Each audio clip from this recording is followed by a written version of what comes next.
आताच्या क्षणाची आणखी एक मोठी बातमी तुम्ही पाहत आहात आपला आवाज न्यूज नेटवर्कच्या माध्यमातून। उद्योगनगरीतील पिंपरी राखीव मतदारसंघातील युतीच्या आरपीआय आठवले गटच्या मातब्बर बंडखोर चंद्रकांता सोनकांबळे यांनी थोड्या वेळापूर्वी आपली उमेदवारी मागे घेतली आहे। निवडणूक कार्यालयात स्वतः जाऊन त्यांनी आपला अर्ज मागे घेतलाय।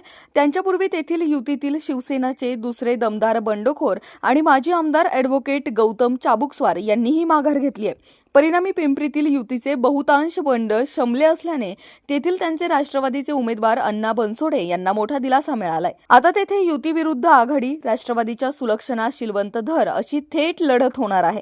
माघार घ्यावी यासाठी अजितदादांनी सकाळी स्वतः सोनकांबळेंना फोन केला। तुम्ही उमेदवारीसाठी पात्र होता अशी कबुली त्यांनी दिली।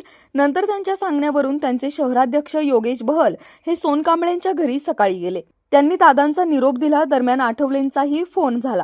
त्यांनीही आपले प्रदेश संघटक सचिव परशुराम वाडेकर यांना सोनकांबळेंच्या घरी धाडले। त्यांच्या उपस्थितीतच सोनकांबळेंनी आपली तलवार म्यान केली।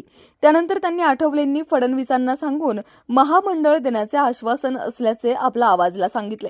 पिंपरीची जागा पक्षाकडे घेऊन तेथे उमेदवारी न दिल्याच्या निषेधार्थ त्यांनी आरपीआयच्या महिला आघाडीच्या प्रदेशाध्यक्ष पदाचा राजीनामा दिला।